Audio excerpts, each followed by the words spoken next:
And if I can now just invite up the next panel, being chaired by our Policy Director, Jo Hill.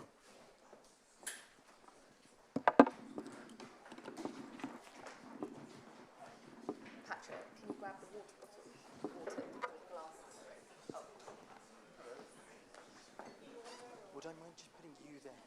Yeah? Laura. On the end? Can I get a glass from someone? Hello. Yes, I'm good. I'm going over here, I think.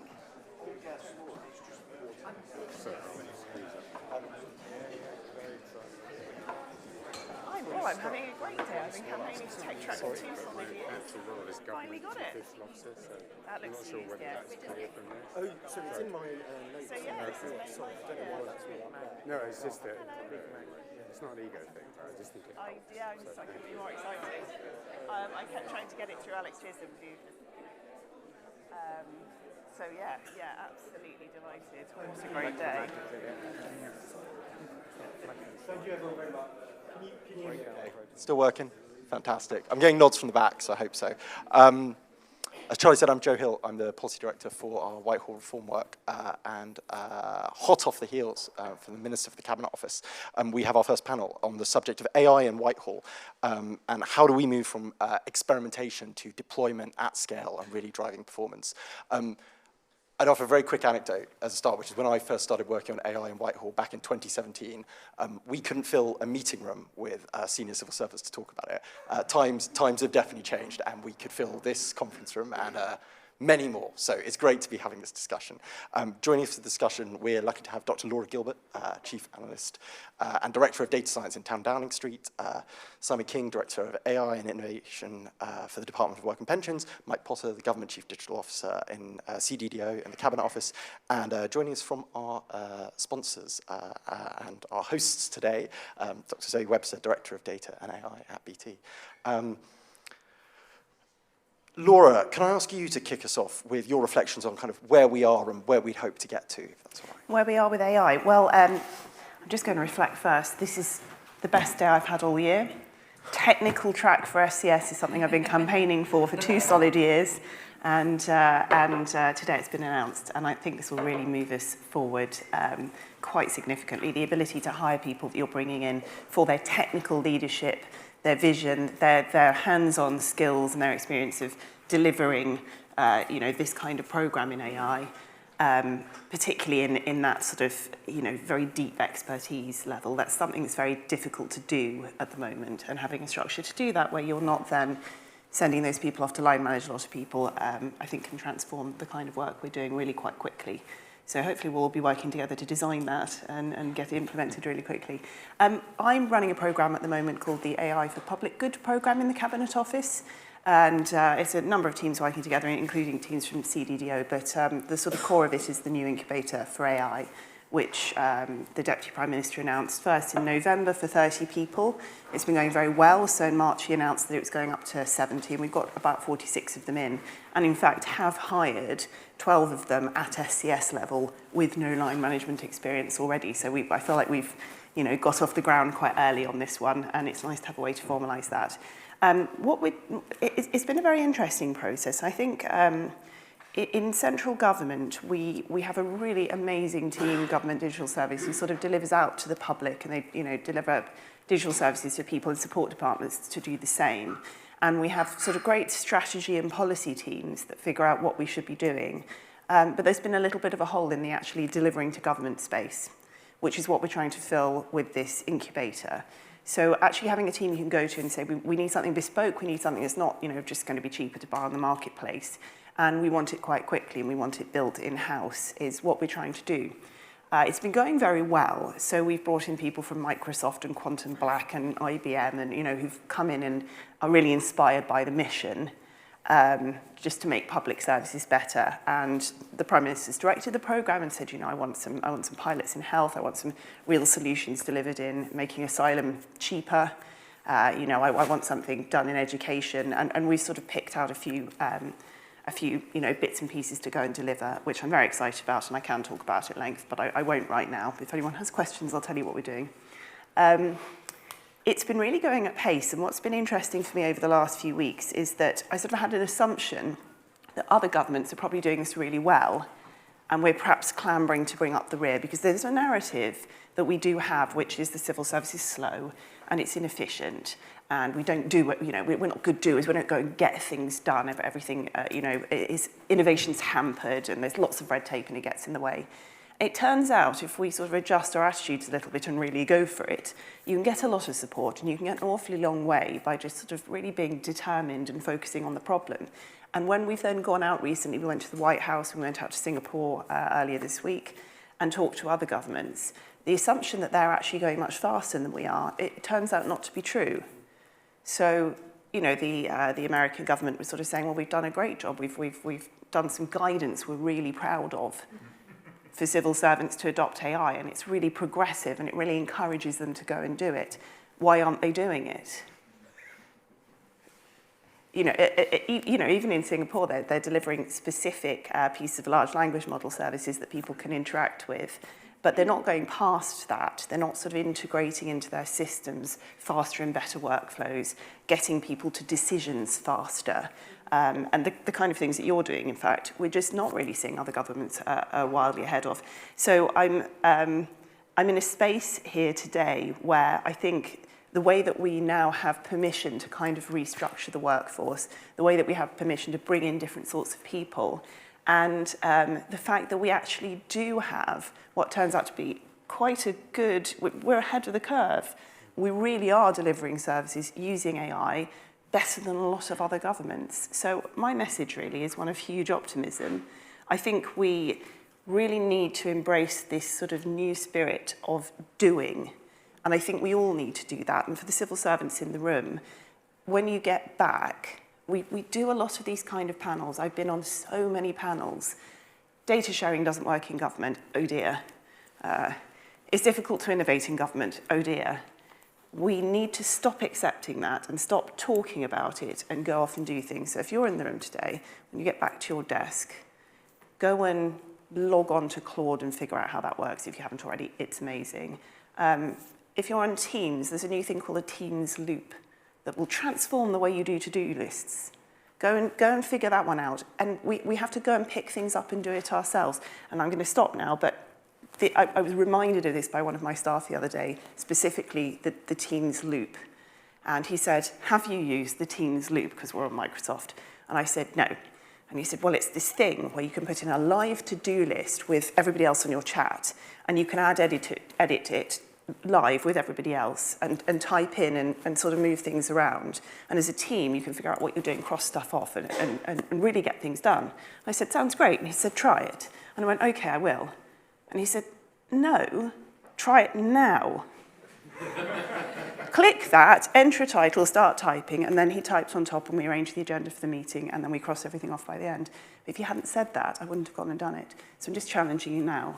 We're going to talk about the problems and also the solutions. When you get back to your desk, go and do something. That's my rant for the day. Thank you very much. It's always refreshing to hear a case for optimism, and I'm glad that we could host you for the best day of your year, as always. Hot off your trip to Singapore and the States, it's definitely refreshing to know that we're not as far behind the curve as we might think we are. Are there other lessons we can learn from how other countries are coming at this, aside from the kind of maybe just do things mantra, which I'm hearing very clearly, and I think is an excellent one we should maybe print somewhere for the next conference? I think another thing that I've been finding quite inspiring about it is that other countries, or certainly the ones that are coming together to talk about it, are incredibly keen to collaborate in a way that we haven't necessarily, or I haven't in my role necessarily come across in quite the same way. So, we've been to a lot of sort of ideas sharing forums before with other governments, but in this case, they're coming, and if you say, look, we're sharing our code on GitHub, they'll come and join in and share some code with you. They're very keen to build solutions that will solve problems in our government and other governments. And I think we really need to take the opportunity of everybody being in a space where they want to move and where they, you can really see a solution to not just the public service delivery problem, but the problem of the fact that we don't have enough money and we have a lot that we really want to give the public. So I think what I'm learning from other governments is they're really open. They're really keen to find any way to move forward, and they're very happy to do that with us. So that's exciting as well. Excellent, excellent note here. Simon, if I could come to you next. In your article for a brochure, you talked about using AI to make services more human. That might surprise some people. Could you just maybe expand a bit on that as part of your remarks? Thanks for the invitation here. And I'm definitely going to try Teams Loop immediately after. I guarantee it. Other products exist. Yeah, I think it's a great point, Joe. I think it's useful. I think it is at a very exciting time for us in government in AI, specifically to some of the points that Laura was talking about, the opportunity to solve some of the problems of the here and now. Often in technology, we're focusing on expanding services, but there's such an opportunity to solve some of the real specific problems that are facing it. And reflecting a little bit in terms of how we're approaching that at Department of Work and Pensions. So as a bit of a spoiler alert, we've set up in my job title, we've set up a directorate specifically to look at AI and innovation. And that's really specifically to be able to convene the whole of the department response to AI. Our sort of key mantra is, this is just far too important to leave to digital people like myself. It's something that we all need to embrace and understand how it impacts upon the capabilities of our services. Because it's that delivery of the service, including people and places, etc., of which AI is a part of. So that's been a key thing for us. Secondly, creating things with people on the ground. So our squads of technologists spend as much time at job centres as they do in Westminster, and that's critical because they're developing this and iterating the solutions that work in situ. And one thing we find is that the solution they end up with is rarely where they started with, because their understanding of the depth of the problem and indeed peeling away the layers of that problem is critical. And AI is a central part of that. But to Joe's question, probably the two things central to our approach, and in a moment I'll tell you some examples of how that's working. One is that the opportunity to use artificial intelligence to take away some of the more mundane and administrative aspects that we ask colleagues to do. And this is critical because it allows them to do what they really want to do, and that's to help people. You know, I spend a lot of time at job centres and call centres, etc. And the enthusiasm for this stuff is palpable. It really is. If I'm brutally honest, when I started this, I expected a great deal more sort of skepticism. I mean, it's important to have healthy skepticism, it's something we all should have with this, with technology. But an understanding from colleagues that this is something that's going to help me do my job better. So I think the big opportunity for us in talking about performance in the round is the almost contradictory nature of using machines to create a more human service by freeing up people, but also personalizing it and getting, well, what do people want? What do citizens want? They want to solve things to get the jobs done more quickly. And that really is what AI is designed to do. And the second aspect for us is, so looking at DWP, it's got lots of the biggest in its thing. So it's got the biggest IT estate, I understand. It's got the biggest call center, I understand. And that's just DWP. If we go at all these things individually, these problems, we will do some good stuff, but we won't solve the problems we can at pace. And so shared services and common components that can work across these problems is essential. And one of the really exciting things for me, it was seeing in this space, is that collaboration across government. I mean, we've got Mike's team at DWP this morning who was specifically looking at the things that we're developing and looking at how can we use that across government.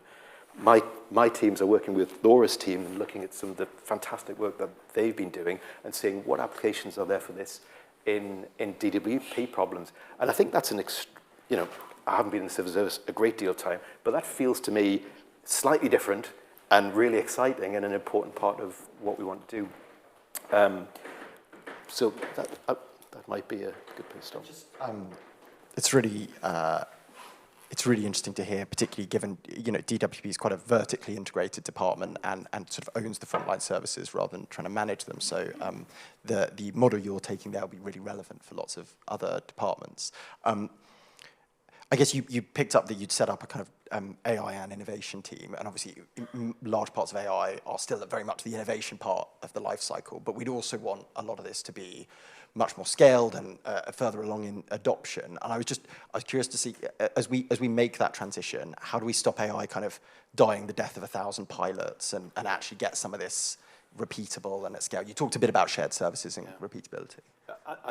I slightly dispute the fact that we're stuck in a. I mean, it is a problem, but it's not just a problem in government. I mean, I've worked mostly outside government, and that sort of proof of concept, not quite. So those point of anchoring into the real problems in the organisation is a critical thing. Where we are, we spent several months looking at what we call our lighthouse project. So where can we find some value?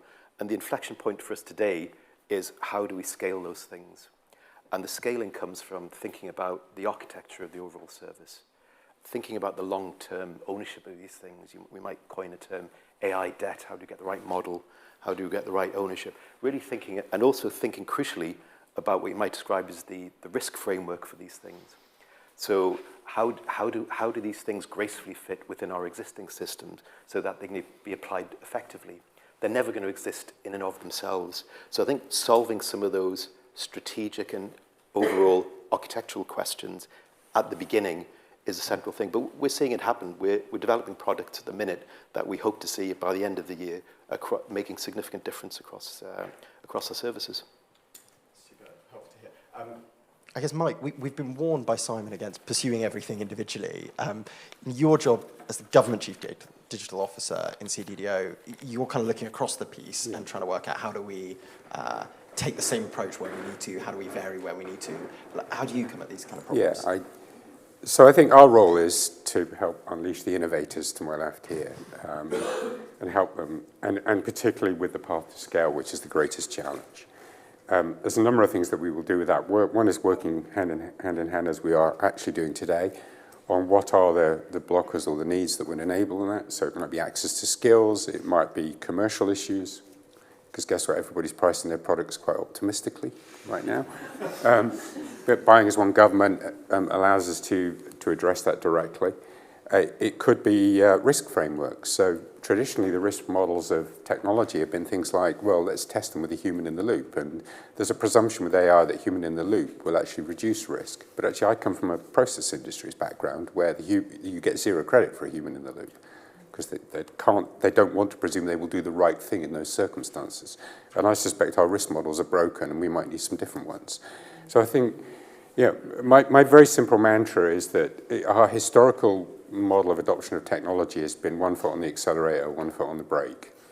This is 1 foot on the accelerator and a really good safety harness. That's what we want to provide, and we're trying to do the things that only we can uniquely do. I think the second thing is also about where and how we focus. So a huge part of the focus has been on what I call labor productivity. We've all got very excited about LLMs and how they can help improve experience and reduce backlogs and allow us to focus on higher value tasks and personal experience. It's brilliant. But Laura's team, for example, and so at DWP, are also looking at risk in fraud, in prescribing. We've got others looking at risk in security and intelligence and other areas, where the kind of large-scale machine learning technologies and data sets can actually allow us to do things that we couldn't previously do. We can't ignore those very large opportunities. And the third one, which I think is the least well-served, is around capital productivity, possibly because it's long-term rather than immediate. But I led some work at Thames Water before I came here. To address its operational performance, couldn't do much about its financial performance for the avoidance of doubt. But a lot of the focus there was initially on using machine learning and data to things like, let's find leaks faster by predicting where they might be or where reduce blockages. But actually the same technology worked to allow us to optimize maintenance and engineering of the network. And we were seeing 20 to 30% improvements in capital productivity, spending a lot less money to get the same outcome, because we could build and model scenarios that we couldn't do through using traditional technologies. If you think about how much government spends on infrastructure, rail, roads, schools, so much else, if we can start to see those levels of capital productivity improvement translating through into our ability to have much greater performance and investment in those areas, but without actually having to spend the same amount of money, then that would be transformative in its own right, but will take a lot longer. And we need to make sure in the centre that yes, we are absolutely taking all of the near-term benefit we can, but also we put in place a broad spectrum of investments and innovation to ensure that we get after all of the potential benefits that this can bring. The capital infrastructure point, I think, is definitely an underrated one. And I'm conscious that when you work in a kind of bit of the centre of government, this massive sort of federated organisation, it can be difficult to find those kind of underrated problems across Whitehall. I'm conscious you're in a room filled with civil servants from across the piece and your own team as well. If there was one kind of plea or ask or offer you wanted to make to everyone else in the room, or an instruction, which Laura's already given us at least one of, is there some message from CDDO which you'd want everyone to take away? Well, I think if I think back to the lessons from GDS days, and I think to the work that Laura is doing now, it's not just the technical mastery that's driving confidence, trust, investment, growth, benefits. It's actually the powerful storytelling that's going on around it. GDS were brilliant at it, and Laura's team are also equally brilliant because, they've done some extraordinary innovative work, but they've also made sure that they've captured people's imagination and they've ensured that the benefits are really well understood. And what that's done is attracted more people with more opportunities to come, which is a nice problem to have that you're oversubscribed. But what that's then done is driven further investment, which allows us to scale. And I think we have to have those people like Simon and Laura and others who are doing it incredibly well. Be really bold and confident telling your story, because in doing that, you will attract others who are looking for help and support to drive their opportunities, whatever they may be. Super helpful to understand. Thank you. Zoe, I guess the public sector is kind of often compared to the private sector as we talked about a bit earlier, kind of slow and incumbent. And there are definitely things we can learn from the private sector. You've written a bit in the brochure about your work and lessons that government could learn. I wonder if you just wanted to expand on that a bit. Yeah, sure. And I think there are so much in common, right?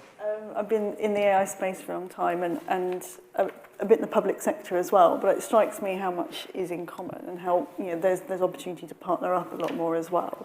I mean, we've got common opportunities in things like service, so talking about capital, using it for fibre rollout and accelerating that and improving the way we interact with customers as we do that, in sales and making things much more personable to customers, whether they're big organisations or consumers, giving them products and services that really speak to them, but then also looking internally and looking at our productivity. So again, all these challenges, all these opportunities are very similar. And taking that kind of the outside-in view, the expectations of performance that we want to drive with AI are increasing, and it's common across public and private sectors.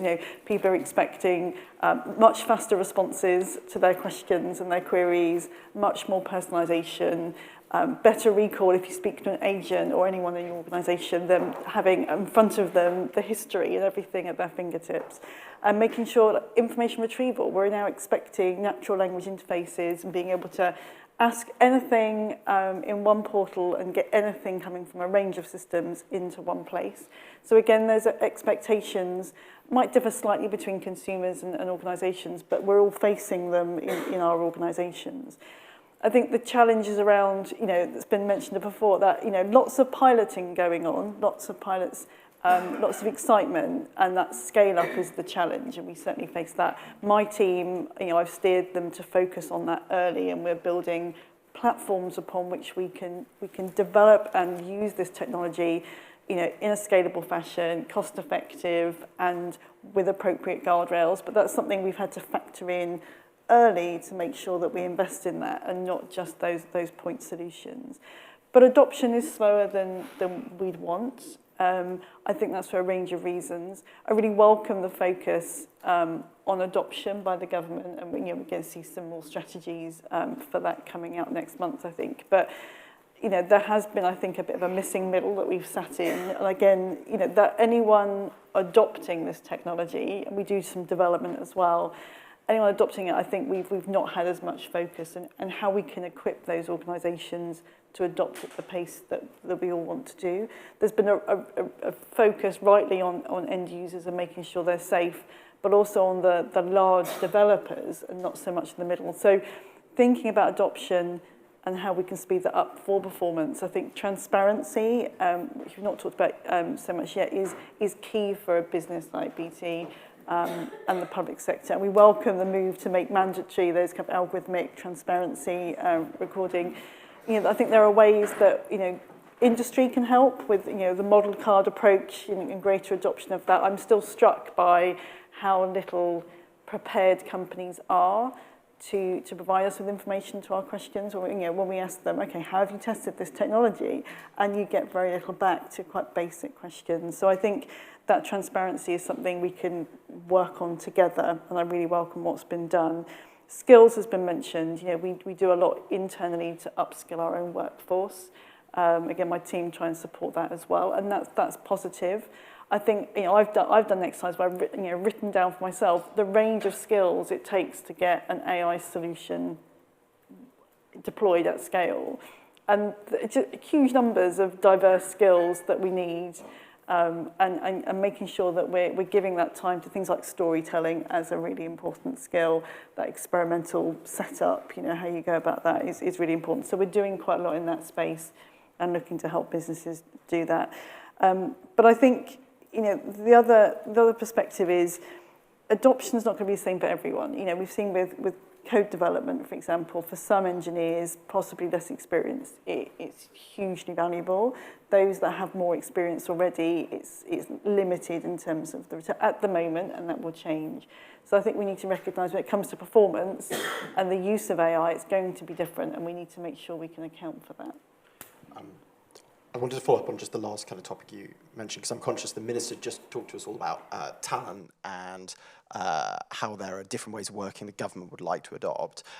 You work in a private sector organisation. How do you think about the kinds of talent you buy in, the kinds of talent you borrow, the kinds you build yourselves? And are there lessons you think that the state could be learning there? Whether I've got any lessons, I'm not sure. But I mean, it's definitely a big point, and some of the questions earlier to the Minister were really interesting around, that contingent labour versus permanent, how you balance having that talent that you grow and develop internally, you bring in fresh, they've got new perspectives that you can bring in, versus actually when you're wanting to scale quickly, whether you need to bring in that contingent support and partnerships as well. So I think that's something we have to think about. I'm not sure we've got lessons to share necessarily because we're still learning. But I think the key thing is not forgetting how broad that talent needs to be, not getting into groupthink. It's not just the technical side. It's making sure you've got the lawyers who can translate some of this and translate back. You've got the marketeers, the people around comms and engagement, making sure people feel engaged, empowered to have a voice here. So it is a live issue. Early talent, early careers, again, making sure that's diverse and making sure that we're doing that early, because a lot of the concerns that people have around AI, I think, will be partly addressed if we have a more diverse workforce that are doing it. So those are the key aspects I would highlight. That's really helpful. Thank you so much. Thank you all for your opening remarks. We're going to go straight to the Q&A. So a bit like last time, we have microphones moving around. Yes, could we take the lady over there and then Robert in the middle? Hello, Claudia Harris, Chief Exec of Makers and former civil servant. Laura, I love the comment that you made about the fact that Singapore published guidance and then didn't know why people didn't adopt it. And also the advice that you were given, download the AI tool now. And I wonder if what you're describing is actually the fundamental barrier to really getting the productivity gains from AI, which is that people are not using it.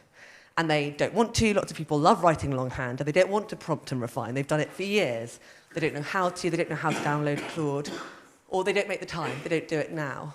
And I just wondered whether, or what you were doing to sort of get every civil servant to look at their week and reprogram it. Because if you read the sort of BCG Harvard studies on this, if people were really using these tools today, you would be getting 25% productivity gains out of everyone's week, and they would be ideating better. But really, it's a huge human psychological transformation. And I wondered how you were thinking about getting every single, those 75,000 people in the civil service using it over the coming months. Great question. Sorry, do you want to do two? Can we do Let's do two. Sorry, yeah. Yeah, sorry. And then Robert, I think. Thank you, and thank you for that, and Laura, it's lovely to see you again. I'm glad we've got Thalia and Sapana and Frazer after the break, because the thing that I find myself thinking, listening to the Minister and now to this panel, is the cultural juxtaposition between a discipline that values precision, clarity of objective, clarity of plan, reasonably disciplined execution for all that AI is a little bit more tolerant than old-fashioned technology was, and the Minister's ambition that we should be able to describe what we mean by performance and then manage people accordingly. Whitehall has been terrible at that in the past because the truth is we're not very disciplined at being clear about what we want, and we're not very disciplined about making sure that we're getting it. So I'm kind of interested in the panel's experience of applying your profession in a cultural context that is mostly, if you'll forgive me, quite unlike you, or at least it has been. So a couple of great questions there. Well, we have plenty of time for more rounds. So I guess first, Claudia, your question on the kind of fundamental problem being the bottom-up rethinking of the system and the psychological. But I mean, Laura, you were about to come in on that too. Yeah, I'd love to come in on that one. So it was actually the USA that was struggling, that made the comment about struggling for adoption. Singapore is doing better, but maybe not as good as we are still, actually. So quite pleased on that one. It's an interesting point because it's not a new problem. And if you think about everybody has Excel on their desktop, how many people can even make a pivot table, let alone, kind of use all of the macros and things that exist in that. But I don't know how a lot of it works. So we give people a lot of tools and then we don't train them in how to use them is a common problem. When you then add on AI, which is new and trendy and cool and also quite frightening and feels quite threatening to people's jobs, it's a bigger problem. I have very small teams and we try and address the problem of changing government in quite specific ways, which is we don't try and get everybody. We go for early adopters and we find about 10% of the civil service at any one time is very, very keen to try new things and go and do something else. And if you give them opportunities to develop or just step out of their day job and do something a little bit different, they'll absolutely jump on it. So we have a program called Evidence House, and it's actually, we're slightly rebranding. We've got another one called 10X, which is slightly bigger and more AI focused. But we've got 850 volunteers through that program who will come in and help you fix problems. And we trained them, and we had 550 of them in a room in December learning to code in Python. And some of them were technical backgrounds, some of them aren't. We have streams for like beginner and more advanced. And they come and join our hackathons. They come and help us build things. We'll put them in multidisciplinary teams. So if you've got some people who know how to code and some people with a background in AI, some people with a background in design or policy or delivery, we put them together and we challenge them to make something. And they've got 3 days. And then they've got to pitch it, and they've got to brand it, and they've got to tell people why it's a good thing. And, the last event we had Y Combinator coming and doing, pitch practice with them. So we get those people in a room, we give them something really exciting to do, we prove to them that they can do it. Here are the tools. Anthropic is here, OpenAI is here, they'll show you how to use it. Do it now, pick up your computer and do it now. And then we send them back in the departments. And we very much hope that they start to spread the message. And if you can get that first 10% of people, you normalise it. And I think the word starts to spread. And it's for teams like Mike's to really think about the big picture of how you probably start to make it mandatory to do this kind of training and what the very base level of skills looks like. But I think we can lead from the front, try and inspire people and try and get sort of energy and enthusiasm and the real understanding that we can do this ourselves. We don't have to wait for other people to go off and do it. And I think that's going very well. And the other real advantage with programs like this, and one of the reasons I did it, during COVID, there was a huge data problem. And, sort of in March of 2020, about 4 people were working on it, and then there were probably about 40 by April. And, but we weren't in a position where we already knew how to find them, and sort of calls went out across government, what were their skills like. Now, anything from we're about to release a new AI model, we need people to attack it, we need a red team, through to if there's another COVID, we've got 850 and growing people on an email list, come in, help us fix it. And I think that's really useful as well. So that's how I'm approaching it, but we're quite niche. So I think you wanted to come in on that point as well, if that's right. I mean, it's a great question. It's a very live question for us, in that we've got quite a lot of people working for us. But I think it bespeaks a central sort of issue in terms of how we think about these things. I think my view is we don't have AI projects. We don't have digital projects. We've just got people projects. Some of them have got more zeros and ones in them than other projects. And I think we always need to be, facing that. I think that there is a danger in terms of driving performance in what you might describe as sort of a magic bullet fallacy, that AI can solve a problem without the context of the overall problem. So, that's why that structure of co-creating things with the people is really important. But these aren't new problems. Laura Brilliant mentioned Excel. I can't think of a technology project where those human factors aren't an issue. And just briefly on that, on the other really interesting question about, as a person in one of those that the minister was talking about from a sort of specialist coming to government, I think it's as much a sort of Trojan horse of bringing in all of the good stuff that we know about doing projects from the digital things and trying to influence that to how we do things. I'll give you one example. Unsurprisingly, our ministers are really interested in all these kind of things. So rather than doing the weekly briefs, what we do is we do a stand-up. So at 11 o'clock on Tuesdays, we invite all of our ministers to come and do a stand-up. So we have to explain what a stand-up is and show them what the board is.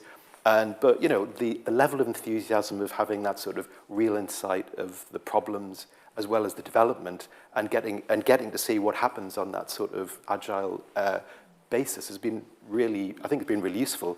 And I would argue really useful for something we should learn across government. Thank you. On Robert's question about culture, I don't want to steal too much of the thunder from Simon, my colleague's panel after this, but I think there are important factors which are really unique to the AI debate. And I was wondering if you wanted to come in. Sure. You talked a bit about risk aversion and how we reset some of those relationships. Yeah, I get the easy question of how do you change culture? No pressure. Well, first thing is you have to use it to change it. You can't simply come as an antibody outside in. I think if I draw on observing Laura's experience and my own at HMRC, so, when we established HMRC Digital, there were 6 of us, and we built our first service, and then 18 months later, there were 1,200 of us, and we built 77 services. Absolutely one model for this is seed to scale, where you build something very different, and then you, to an extent, impoverish, replace what you've got. That would lead you quite logically to the very radical idea of perhaps a challenger government as one option. But it's absolutely one way to do it. But I think we also have to have the likes of somebody who are pulling it from within the departments, because the truth is we're not going to transform the whole of government through challenger models. In order to do that, I think the greatest thing we need to focus on is the way we hire, progress, reward, recognize, incentivize, and doing that for mindsets, not just for skill sets. So that's, I look at colleagues' risk orientation, drive for results, bias for action, inquiring minds, etc. But there's a whole set of behaviors that I think we need to amplify, recognize, reward, incentivize, recruit, etc. for, and progress people rapidly into leadership roles in the way that Laura described earlier, that bring those things to us, if we're really going to see the level of scale impact that we want to see. It sounds like quite a radical kind of cultural shake-up that we need, I guess, but one fitting for a radical technology. I think there's a huge amount of good about the culture of what we have. I really do. I want to use it to change it, if you like. I think it's about recognizing that people come to work because they've got a strong mission bias, that they want to make a difference, that they want to grow themselves. These are all good things. It's just how you harness that we've got to be much more effective at. And then maybe a quick follow-up for Zoe on culture and the way I guess you guys think about these things at BT. Some of the commonalities, I think often we compare public and private sector, and actually what we're talking about is innovation in small organisations and large organisations. BT is a large organisation. How do you guys come at similar challenges, I guess? Yeah, similar challenges. I think, we do have frameworks in place for, setting clear objectives, being very clear on goals, and just, whatever the technology, whatever the programme and project, I think it comes down to having people willing and able to adopt that mindset. And actually, where there are risks, where there are uncertainties and unknowns, I think being able to couch really clear objectives in that frame. And I think it's a challenge that we all have. culture's super important, and I think particularly when we've got a technology where some people are very fearful of it, some people are overexcited about it, I think in one way is where we find that middle path. But I think you're absolutely right. It's more about the scale of the organisation rather than its nature in this case. We've got time for actually probably a couple more rounds of questions. So could I take 2 down the front? So here and then there as well. Thanks, Sean. Thank you. Greg Rosen, Senior Counsel at SEC Newgate, former civil servant and former consultant director at Reform. Fantastic report from Reform earlier, and fantastic to hear all your enthusiasm on the panel for using technology and AI to drive performance. Very much on board with the ambition, but my more expert AI colleagues looking at this have warned us and colleagues that a challenge with AI is that it makes stuff up. And we have had sessions in our office where, for example, getting AI to do bios of people and it will make things up. And when challenged to provide references for where it gets these things from, it will make up the references. And then it will say, well, they ought to have been to this university or this sort of thing because it looks like they should have been because of other things.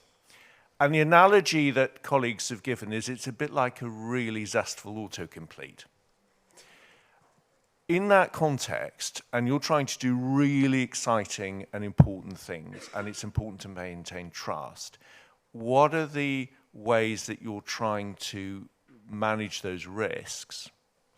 And also, given the government's track record on screwing up projects in the past, and I'd take Horizon as a particular example to look at, what are the lessons that government is learning now from, for example, Horizon and the implementation of that to ensure that implementation of tech projects in the future are as good as they should be and can be, and you very much hope them to be, and we do too. Thank you. And then just, sure. Thank you. Thank you. It's Grace Duffy again from Bridges Outcomes Partnerships.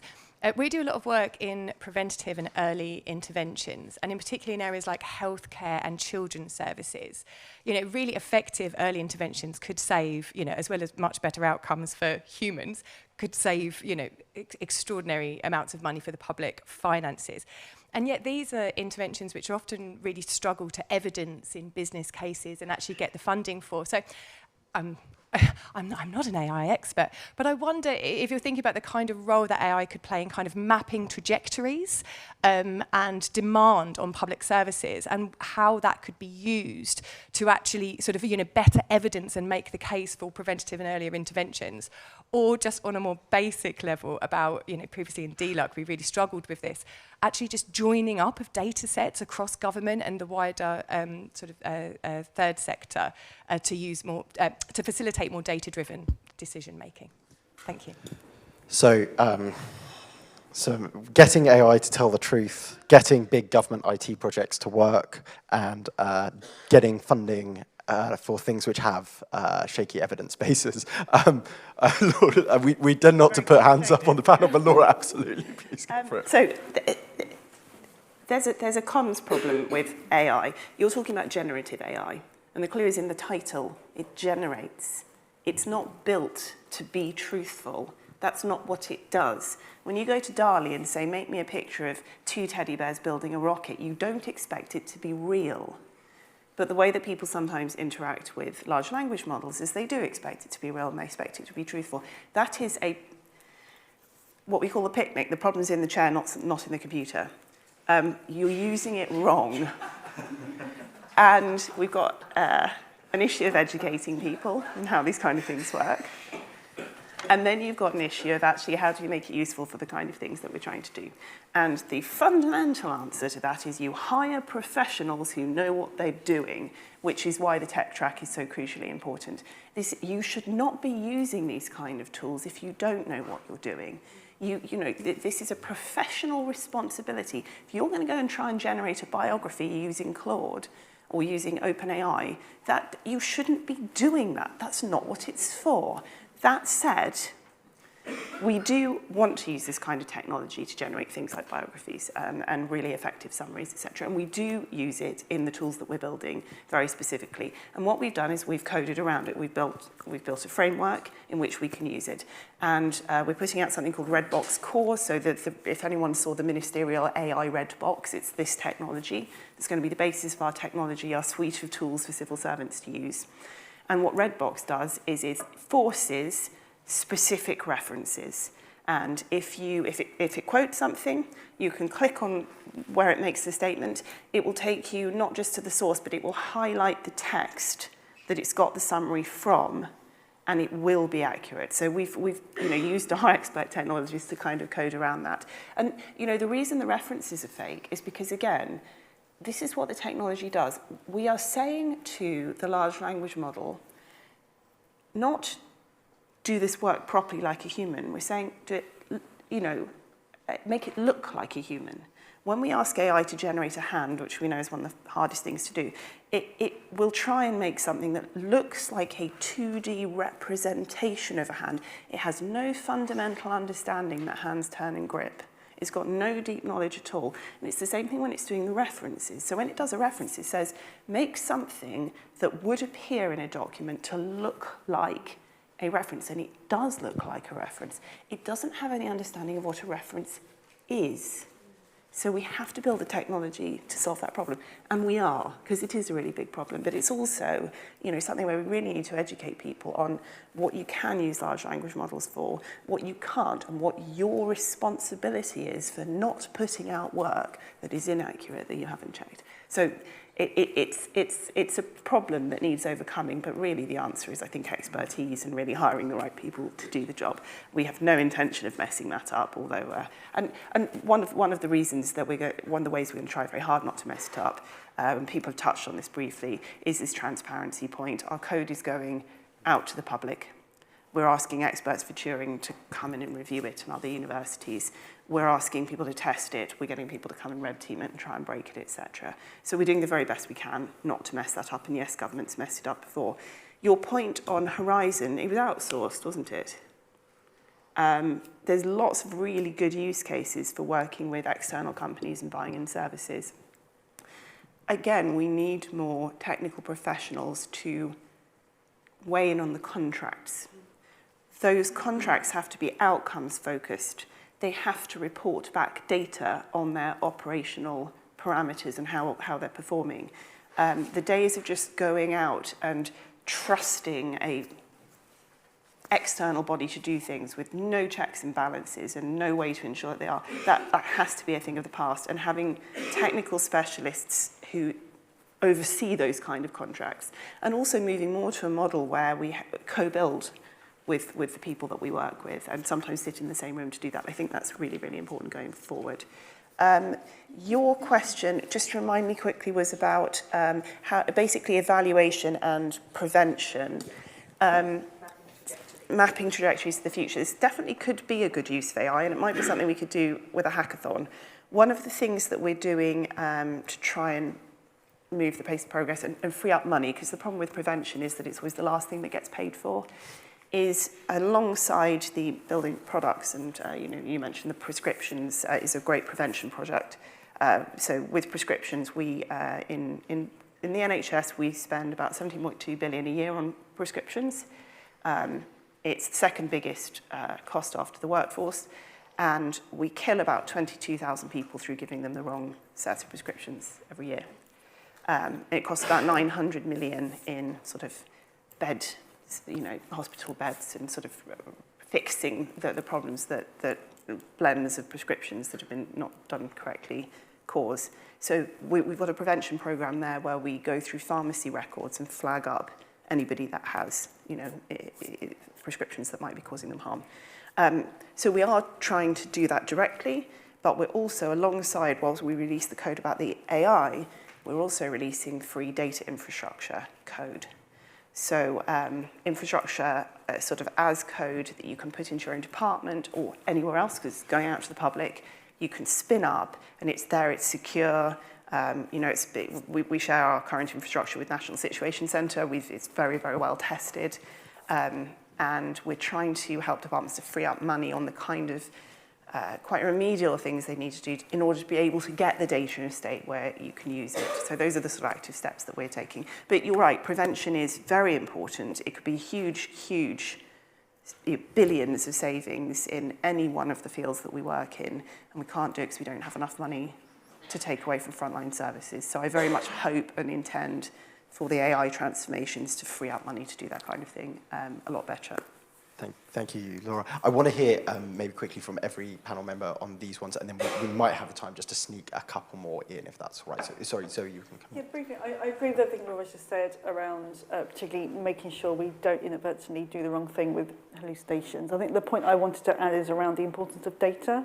Now, not getting technical, but retrieval augmented generation is an approach that we and others have used, which means we can at least use the data we have and we curate and we trust to shape some of the responses coming back. And that's the way that I think people are finding very helpful for limiting that. But the guardrails we put around it, the guidance for people to make sure they fully understand what they should and shouldn't be thinking about or using AI for is really important. We know there's guidance from government and we welcome that. We've got guidance ourselves that we use. So that going back to that transparency and accountability is all part of that and setting that out very clearly from the start. But data is at the heart of this. We've got data, we should be using it when we've well curated it to address some of these issues. Can I go Mike and then Simon? Yeah, thank you. I get the other easy question of government IT programs. Can I come back quickly on your hallucination one? I recently acquired an EV, and everyone keeps telling me there are not enough charging points, but I kind of figure unless some of us buy an EV, there'll never be enough charging points. And I think that's my point about AI. We're going to have to work with it. And the more we do, the more we'll train it to be better. I think the first thing I would say is that I don't think government's record in major programs is better or worse than commercial businesses. It's just much more public, with the first thing. We also take on the scale and complexity of challenges that commercial organizations often don't. And more often than not, we make it work and we deliver the intended results. I think government has studied quite profoundly with Oxford University why programs fail. I think he came up with a model of there are two primary reasons. One is strategic misrepresentation, and the other is optimism bias, which I usually translate as lying to others and lying to yourself. But actually, in 20-odd years of running programs and studying programs, including those that haven't worked, I think there are three things that I look for. Number one, most fundamental of all, is can you control the environment in which you're operating? If you can't, you're almost certain to fail. That's late changing requirements, that's unclear policy, that's law that you can't interpret, that's new ministers coming in and wanting to shift the emphasis, that's evolution of benefits, HS2 might be a good example. That ability to control the environment and give certainty on which programs can be delivered is the number one determinant of success of the programs, and I think we need to teach everybody the skill sets to do that. Number two is around delivery of early value, because there's nothing like delivering capability and value early, both to build confidence, but also to find out you're on the wrong track. And too often major programs are, well, it's 2 years till we deliver the first thing. By then, everything has changed, back to point one. And then number three, and I think Laura touched on this as well, too often we cede control and we think we can outsource the risk. Programs that do not have the key controlling roles and the key control points in the programs run by civil servants are also equally likely to fail as well. Because fundamentally, you cannot outsource all of that to third parties. You must retain it. It doesn't matter who they work for as long as you are the master of the program. Because that way you'll ensure that the program stays on course to deliver its intended outcomes. You've got a much better chance of success. Thank you. Thank you. And Simon. Yeah, so on your question about, I guess, the risks with AI, and I think we've talked about the hallucinatory point and about RAG and stuff like that. For me, the concerns for me are more about two things: bias, because, you know, essentially we're asking you to replicate what already exists in society. And I don't think collectively, not just in government but elsewhere, we've necessarily solved that problem. And then the second one is the potential for over-reliance on a machine. You know, we can do the guidance, and that's really important, but the guidance isn't enough. We need to create a culture where people are responsible and intelligent users of these things. So to take an example of our own experience, one of our projects is called A Cubed, and it works in job centres, and it helps work coaches who've got an incredibly hard job to do. It's unbelievable. They've got like 130,000 pages of documents, 130 changes a week, and then they've got to, in a 10-minute piece, they've got to come up with brilliant advice for somebody and help them get a job. It's not an easy job by means. So this helps them get to the right information. We spent a lot of time engineering that, so that if the model hasn't got a very high chance of giving the right answer, it just doesn't give an answer. And the second thing is we build into the process that the work coach using it gives feedback on everything they use and has to actively engage in the veracity of that information. I think we can't get into the situation, if I might say, that the human becomes the co-pilot in these things. It's really essential that we all own that thing. And then, you know, briefly in terms of, I think there's a sort of a systemic governance thing here. So one of the first things we did is create an assurance, an advisory group that took in the rest of the department and other areas who's seeing everything we're doing and understanding them, as well as we mentioned the algorithmic transparency piece, which I think is essential for building that overall trust. And very briefly on the fantastic question on prevention, I think the great things we can do, some of it is just down to understanding very complex systems across government.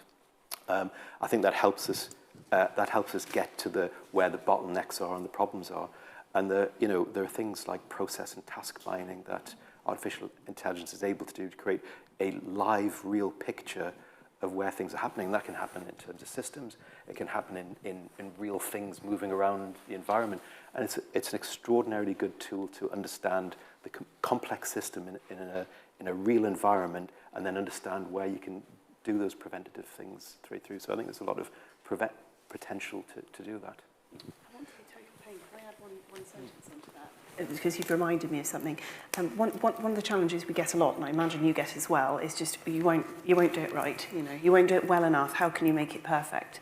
I don't think we're trying to address systems where the target is perfect. We're trying to address systems at the moment where there's a big opportunity to get better than the benchmark. And for us, the benchmark on prescriptions is £900 million wasted and 22,000 people dying. That doesn't have to be perfect. It just has to be a lot better than that. So we do need to set our expectations to the right level. What's the risk of doing nothing? Exactly, opportunity cost. Fantastic. I think we have time for 2 more questions, provided question askers are succinct, and provided I use my chair's authority to hold you guys to succinct answers. So there's a kind of compact we're making in this room right now. I'm going to ask Simon over there, and then the gentleman here as well, if you could just pass it along the row. That was brilliant, Mike. Hi. Laura, I'll address the point you made, and you gave a really good answer, because you were talking about industry and an air gap between understanding, I'll call it. You said it so brilliantly, Mike. Actually, you'll know that I also chair the Tech UK Public Sector Board, and in defence of industry, right? It is a relationship between buyer and supplier. My point is very simple, really. We're on the cusp of a different dynamic of relationship. I'm all for outcome-based contracting, as we discussed earlier, Grace. But actually getting to that means a different mindset in our commercial colleagues, and the way James and I have spoken many times about this, about just a commercial understanding of what makes good work, really. And I think if we continue to contract, whether it's for AI or systems or whatever, in the way that we have done, and granted it's public money, we're on the road to nowhere. So I'm advocating for a better, more dynamic, engaged relationship, and you and I have really discussed it, Mike, to do that. So that's my ask from the audience, civil servants in the room, is that we, industry, not just BT, talk more in depth about what does good look like, not from an output, but from an outcomes point of view. So it's not really a question, it's a point. And thank you for your points, Mike. Cheers, thank you. Hi, John McDonough from RecRaw, which is an employability and recruitment solutions business. We've been in touch before. and I do a lot of stuff with LinkedIn as well. So my question is, it's not a but I was encouraged by the but. Have we thought about, and what can you do? And this links with what we heard earlier with now. So this is fine. You talk about the importance of transparency, rightly so, but I heard somebody from DWP recently talk about their North Korean levels of transparency. It's a massive issue, and this is partly in performance and employment support programs. And we heard earlier about data. That's going as well. And I think what happens is when it hits resistance, this goes back to the first session, how does somebody respond when they are given information that is uncomfortable or that they don't want to hear? So you're pulling in this direction with the technology, but there's going to be at least a drag, if not a danger. So how are you going to get those colleagues on board, given the resistance and given what we heard earlier? That's great, thank you. Can I ask Mike, you to come in specifically on the outcomes-based contracting point? I guess when you're talking to your colleagues in Cabinet Office and commercial colleagues in particular, how are you thinking about that? My experience is they're really up for it, but they need some help and support. So we're working very closely with them now on redefining our relationship with the major vendors. Buy as one government, want to see lots and lots of innovation and co-investment, which they're really up for, but it needs us to break through the existing models, eliminate the cost of sales, because that's a cost to us. And the idea is that we do that with one, and then we can use it as a showcase to do with others. They really want to evolve in that way. The only thing we need to be really cautious of is that we don't, because big companies can accept risk and have lots of capability and lots of profit, that we don't cut out the smaller companies. Do we have a way to ensure that we continue to have rapid access to innovative technologies? Because our responsibility isn't just to deliver that into public sector, it's also to grow those so that we grow our economy as well. We're working on it. That's great, thank you. And Simon, DWP, North Korea, South Korea, levels of transparency, and kind of how do you bring people along on that? And yeah, so transparency and bringing people with you. So yeah, so we couldn't be more committed to transparency of algorithm, and we talked about the algorithmic transparency sort of piece. It's just really important that that we show the work that we're doing and making sure people see that, and it's a great initiative from DCIT in that respect. On bringing people with you, there are a couple of factors. You know, people are always going to be interested in the impact of technology on their jobs, and it will change people's jobs. It is changing people's jobs. That's not just in government. Arguably, it's happening much more significantly outside of government. What I would say in terms of our own circumstance, I mentioned earlier on in terms of our approaches, is how a human-centered approach. That is to say, how are we augmenting the processes that already exist? And that's critical for us.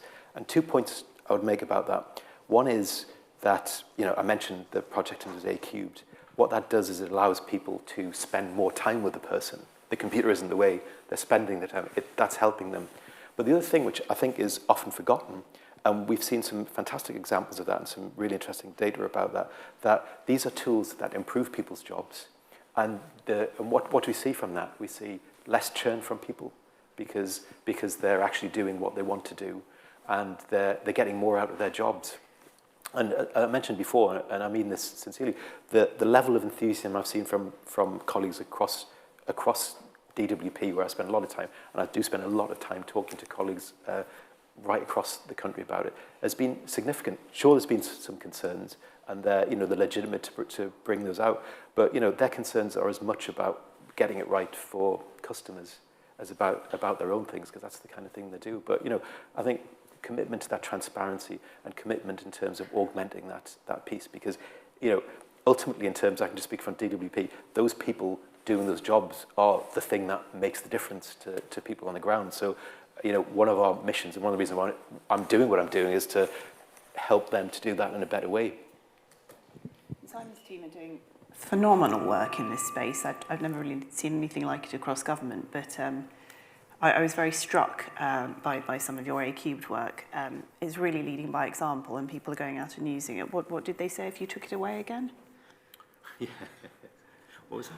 Yes, there was some staff feedback that basically said if this technology was taken away again, they'd all quit. So, but that's it's such a great example of doing something that really makes a difference to the public, makes a difference to people's jobs, and that we can then jointly showcase to the rest of government, show the kind of impact that this can have. So it's well done. And share it across government to be used across government. Amazing. That's good to hear. So I'm going to come to you for the last word, if that's right, and then we'll close up. So fairness, I would say. So in my experience, what's really helped bring people along is making sure they understand how we've addressed fairness in the system, because that gives them trust and confidence. Having a route to very quickly raise issues and to be seen to respond very quickly, and explainability. People don't necessarily need to know how the algorithm works, but they want to know what it's based on. And so that level of transparency is really important.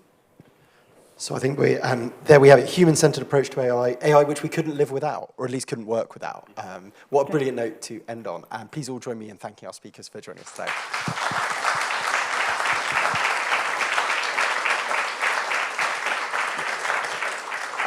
So we're breaking now for about half an hour, and there are refreshments outside, and then please join us all back in here for 11:30, where we'll have our next panel on innovation in government. Thank you very much.